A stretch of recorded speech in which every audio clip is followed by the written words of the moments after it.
The night smelled of whiskey and regret. Jason Matthews, a single father working late shifts to make ends meet, held the steering wheel tight as his boss slumped in the passenger seat. Her mascara streaked across her cheeks, her words slurred. She didn't remember the promises she whispered that night, but the next morning she said something that would change Jason's life forever. Jason Matthews lived in Maplewood, Ohio, in a small white house with a creaky porch swing. The place wasn't fancy, but it was home. After losing his wife to cancer, it was just him and his 10-year-old daughter, Lily, making the best of what they had. Life was simple, quiet, and heavy with responsibility. Lily was his light. Bright, curious, and stubborn like her mother, she filled the house with laughter Jason thought he'd lost forever. He packed her lunches with silly notes, tried his best at braiding her hair, and tucked her in every night with stories. To her, he was enough. To him, he was always worried he wasn't. Jason worked long hours at a distribution company, keeping shipments on track and problems solved. He wasn't flashy, never the loudest voice in the room, but his coworkers knew he was dependable. He was the guy who stayed late, who never let things fall apart. Yet, despite all he gave, he remained unnoticed. His boss, Rebecca Cull, was the opposite. At just 32, she'd already built a reputation for being sharp, ambitious, and untouchable. She was respected, feared, and sometimes gossiped about in hushed tones. To Jason, she was someone from another world, polished, confident, and far from the mess of his daily reality. Still, Jason sometimes caught something different in her eyes. Behind the tailored suits and clipped heels, there was a flicker of loneliness, the same shadow he carried every morning. He never dwelled on it, but he knew the look too well. Strength could hide a lot, but it couldn't hide emptiness. December came with frost on the windows and Christmas lights glowing across Maplewood. Jason tried to make the holidays magical for Lily, baking cookies and hanging ornaments, even while bills piled up quietly in the background. To her, the season still sparkled. To him, it was survival wrapped in string lights. The company announced their annual holiday party, and Jason's stomach turned. Crowded rooms, loud laughter, and alcohol weren't his world. More than that, he hated leaving Lily home at night. But attendance wasn't optional. "Dad, you should go," Lily teased, pressing his old blazer into his hands. "Maybe you'll have fun." That night, Jason stood in front of the mirror, tie crooked, nerves high. He hadn't dressed up since Amanda's funeral. Lily peeked in, grinning. "You look like a movie star." Jason smiled faintly, kissed her forehead, and promised to be home before she fell asleep. But deep down, he knew this night felt different. The venue glowed with garlands and glasses clinking in every corner. Jason hugged the walls, sipping ginger ale, already plotting his exit. And then he saw her, Rebecca, laughing too loud, drinking too much, unraveling in a way he'd never imagined. Her world of perfection was cracking right in front of him. As she stumbled, no one moved. People whispered, but no one dared to help. Jason's jaw tightened. She was his boss, the last person he should involve himself with. Yet something in him refused to look away. And that choice, to step forward instead of walk out, was about to change both of their lives forever. Rebecca swayed near the punch bowl, her laughter spilling over like broken glass. Colleagues exchanged nervous glances but looked away, unwilling to risk her wrath in the morning. Jason hesitated, heart pounding. She wasn't just tipsy, she was in no state to get home safely. He approached carefully. "Rebecca, let me drive you." His voice was steady but quiet, as if speaking too loud would shatter the fragile moment. She blinked at him, smudged eyeliner making her look almost vulnerable. "Jason, you're the quiet one," she slurred with a crooked smile. Her legs wobbled, and Jason instinctively caught her before she could fall. Heat rose to his face as people whispered in the background, watching. He didn't care. He guided her toward the exit, her perfume heavy with the scent of alcohol. Every step felt like a choice he couldn't undo. The winter air hit them both as he opened the car door. Rebecca sank into the passenger seat, mumbling half-formed thoughts. "People think I have it all together, but they don't know, they don't see." Jason tightened his grip on the wheel. He wasn't sure if she was talking to him or to herself. The drive was quiet except for her rambling confessions. Strong women, they always end up alone. Everyone leaves eventually. Her words drifted like smoke, soft but sharp. Jason swallowed hard, his chest tightening. He didn't respond. He just drove. Because sometimes silence was the only kindness. When they reached her upscale apartment, Rebecca struggled with her keys. Jason steadied her, guiding her to the door. She leaned against the frame, her eyes glassy but searching. "Why are you always so good, Jason? Don't you ever get tired of carrying everything on your own?" He froze, unsure how to answer. Her words cut deep, hitting a truth he rarely let himself admit. She gave him a faint, crooked smile before slipping inside, leaving Jason standing in the hallway with more questions than answers. He walked back to his car, his heart heavier than before. The next morning, Jason braced for the fallout. Maybe she'd pretend it never happened, or worse, accuse him of overstepping. He dreaded every step toward her office, the weight of what she might say pressing down like a storm about to break. Rebecca sat behind her desk, her usual mask of confidence firmly in place. Jason stood quietly, waiting. Then she spoke softly, so unlike her usual tone that he almost didn't recognize her voice. "Jason, thank you. You saved me last night." Her eyes held his for a moment longer than they should have. And in that silence, Jason realized something dangerous. Last night hadn't been a mistake. It was the beginning of something he couldn't yet name, but it would change everything. Jason left Rebecca's office that morning with a knot in his chest. Her gratitude had been real, but so was the unease that followed. He couldn't afford rumors. He couldn't afford complications. He had Lily to think about, and every choice he made had to protect her first. But things shifted. Rebecca began noticing him more, asking how his day was, stopping by his desk to check on small details she normally ignored. At first, Jason thought it was coincidence. Then he realized she was searching for reasons to talk to him. It left him both flattered and afraid. The whispers started quickly. Coworkers nudged each other when Rebecca lingered too long near Jason's cubicle. "Guess the boss has a new favorite," one muttered loud enough for Jason to hear. He bit his tongue, refusing to react. Still, the sting of judgment followed him down every hallway. At home, Lily noticed too. "Daddy, why do you smile when you check your phone?" she asked one evening, curiosity dancing in her eyes. Jason laughed it off, brushing the question aside. But inside, he felt exposed. Even his daughter could sense a shift he wasn't ready to admit. Rebecca wasn't blind to the whispers either. One afternoon, she stopped him after a meeting. "I don't care what they say," she said quietly, her eyes steady. "I know who you are." Jason wanted to believe her, but he also knew words didn't erase the damage gossip could do. Money troubles added to the weight. An unexpected medical bill for Lily's checkup arrived, and Jason felt his chest tighten as he scanned the numbers. He worked overtime, skipped meals, stretched every dollar. Yet no matter how hard he tried, the pressure never let up. One evening, after another long shift, he found Rebecca waiting near the parking lot. "Jason," she said softly, "you look exhausted. Let me buy you dinner." He shook his head. "I can't. My daughter's waiting." Her disappointment flickered, but so did something else, understanding. The balance between them grew fragile. At work, she was still his boss. Outside, she was becoming something else. Someone who asked about Lily, who listened when he spoke, who seemed to see past the quiet walls he built. Jason wasn't sure if it scared him more than it comforted him. One evening, after another long shift, he found Rebecca waiting near the parking lot. "Jason," she said softly, "you look exhausted.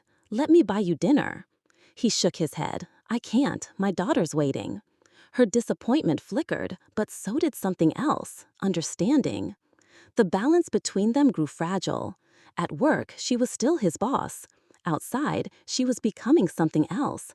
Someone who asked about Lily, who listened when he spoke, who seemed to see past the quiet walls he built. Jason wasn't sure if it scared him more than it comforted him. The more Rebecca reached out, the more Jason wrestled with guilt. He still spoke to Amanda's picture on the nightstand, still carried the weight of promises he'd made to her. Could he really open his heart again without betraying her memory? He didn't have an answer. But deep down, Jason knew this. Something was shifting between him and Rebecca, whether he wanted it or not. And sooner or later, the world around them, the gossip, the judgment, the struggles, would force them to face it. January brought bitter winds and a storm of problems at the distribution company. A critical shipment had gone missing, and the entire operation was on the verge of collapse. For Rebecca, the stakes couldn't be higher. Her reputation, her authority, maybe even her career hung in the balance.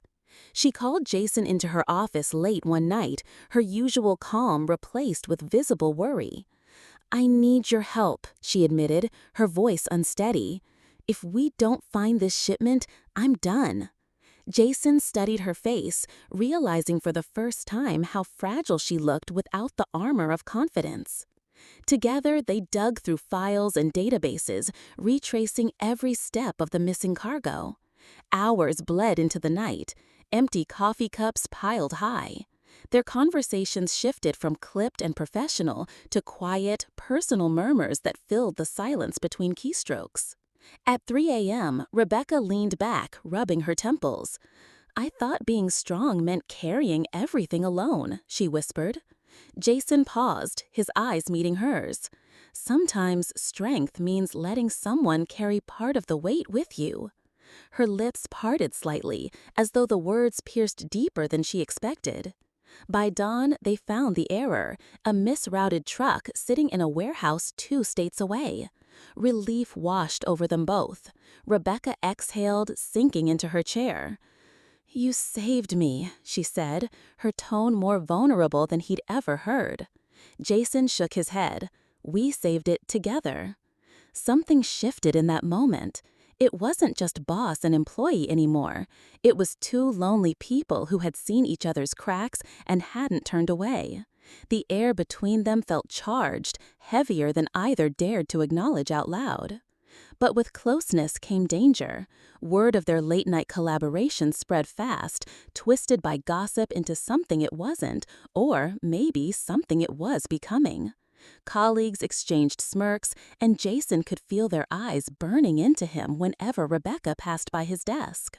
At home, Lily sensed it too. She asked gently, "Daddy, do you like her?" The question knocked the air from Jason's chest. He managed a quiet laugh, but the truth lingered in the silence. For the first time since Amanda's passing, Jason wondered if his heart was waking up again. Rebecca, on her side, stopped hiding the small ways she leaned on him. She asked his opinion, shared pieces of her life she had never shared with anyone at work. Every word deepened the connection neither of them had planned for, and every step closer felt like stepping into fire. Jason knew one thing for sure: this wasn't just about work anymore. The night they saved the company's reputation wasn't just a victory. It was the moment everything changed. And change, he feared, would come at a cost neither of them were ready to pay. The whispers in the office grew louder. Some joked Jason was the boss's pet, while others accused him of using Rebecca to climb the ladder. Jason ignored it, burying himself in work, but the words stuck like thorns. Every glance felt like judgment, every laugh behind his back a reminder that people believed the worst. One afternoon, a coworker cornered him near the break room. "Guys like you don't end up with women like her," the man sneered. "You're fooling yourself if you think she actually cares."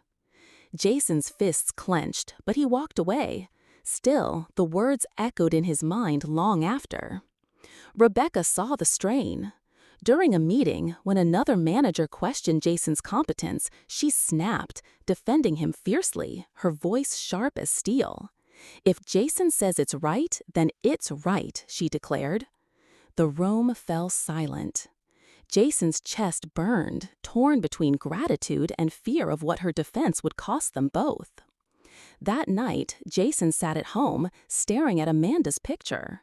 "What am I doing?" he whispered. "I promised you I'd keep everything steady for Lily. I can't mess this up." But when Lily came over and leaned against him, she asked softly, "Daddy, don't you want to be happy again?" His eyes stung with unshed tears. The breaking point came at the next executive meeting. A senior manager accused Jason outright of favoritism, claiming he was getting special treatment. Rebecca's face turned pale, then flushed with anger. "Enough," she said, her voice trembling but strong. "Jason is here because he's earned it, not because of me." As the room erupted in tension, Rebecca turned to Jason, her eyes locked on his. "I don't care what any of you think. I don't care about the rumors. I need him in my life, not as an employee, as something more." The words hung in the air like a thunderclap. Jason's world spun. In front of everyone, the truth he had tried to bury was now out in the open. Colleagues stared in shock, some smirking, others whispering. Jason's hands shook under the table, his heart hammering. He wanted to speak, but no words came. After the meeting, Rebecca found him in his office. Her face was softer now, stripped of authority. "I couldn't stay silent anymore," she confessed. "I know it's complicated. I know you're scared. But Jason, I can't keep pretending this doesn't matter." Jason's chest ached with conflict. He thought of Lily, of Amanda, of the life he had built out of duty and grief. But he also thought of Rebecca, of the way she looked at him like he wasn't invisible, like he was worth seeing. He had never expected that again. In that moment, Jason realized the truth. They had reached the edge of something neither of them could turn back from.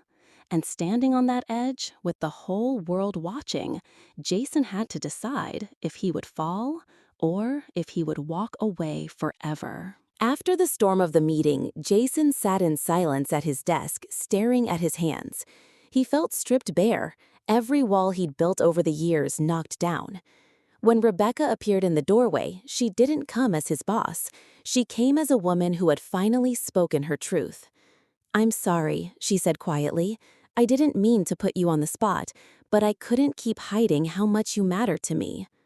Jason's throat tightened. He wanted to argue, to say it was reckless, but the words never came. Instead, he just looked at her and for once didn't look away. That weekend, Rebecca asked if she could meet Lily. Jason hesitated, fear twisting inside him.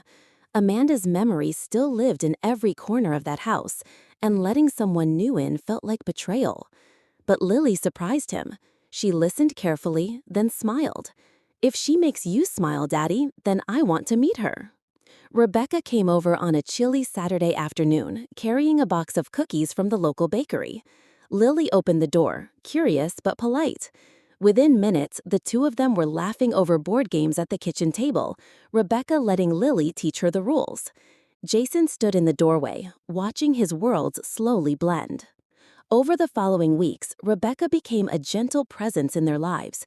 She never tried to replace Amanda, never overstepped. Instead, she asked questions about Lily's favorite books, listened to her stories, and helped with homework when Jason was buried in bills. Slowly, the house felt warmer, less haunted.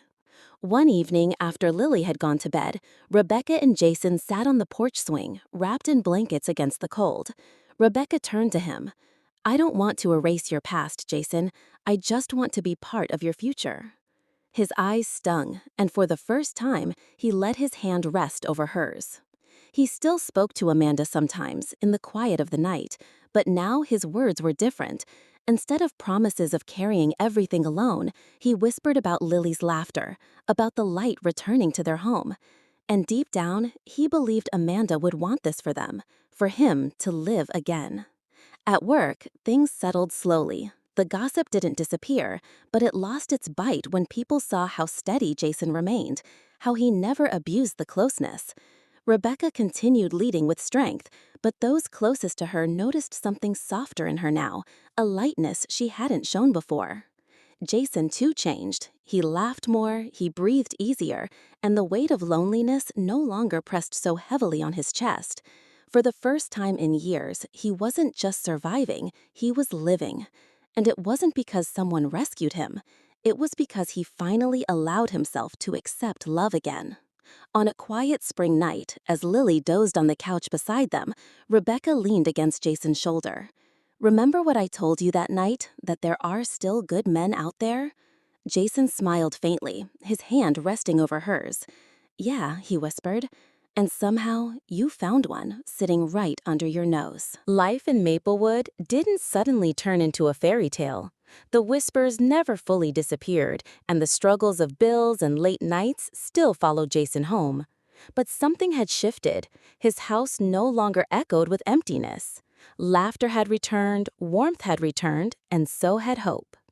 Lily learned a lesson her young heart would carry forever. Love doesn't vanish when someone dies. It grows, it changes, and sometimes it finds its way back in unexpected forms. Watching her father smile again taught her that happiness isn't betrayal, it's healing. Rebecca found something she didn't know she had been searching for. Success and titles had filled her resume, but never her soul.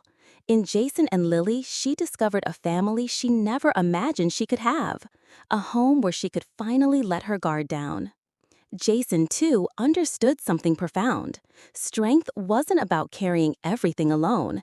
It was about knowing when to share the load, when to open the door to someone willing to walk beside you. His life wasn't perfect, but it was real, and that was enough. On quiet evenings, Jason still sat on the porch swing, watching Lily chase fireflies, Rebecca laughing at her side. Sometimes he thought about Amanda, her smile, her love, her fight to the very end. He whispered into the wind, not with grief anymore, but with gratitude. "We're okay," he would say. "You can rest." And in those moments, Jason realized that love doesn't come once in a lifetime. Sometimes it comes twice, when you least expect it, when you've nearly given up hope. It arrives not with fireworks, but with small acts of kindness, like offering a ride home on a cold December night. The people of Maplewood still talked, as small towns always do, but Jason stopped listening. He knew the truth of his own heart, and that was all that mattered. Happiness wasn't about pleasing everyone, it was about choosing the life that made you feel alive. For Rebecca, for Jason, and for Lily, the future was no longer something to fear. It was something to look forward to, one day at a time. They had found resilience in pain, love in loneliness, and family in the most unexpected place. Their story reminds us all that second chances are real, that even when the world feels heavy, even when grief threatens to drown us, there is always a way back to light. Sometimes it begins with the simplest act, choosing kindness when no one else will. If this story touched your heart, please subscribe for more inspiring stories like this. Because somewhere out there, someone needs the reminder that love can return, hope can rise again, and even in the darkest seasons of life, new beginnings are always possible.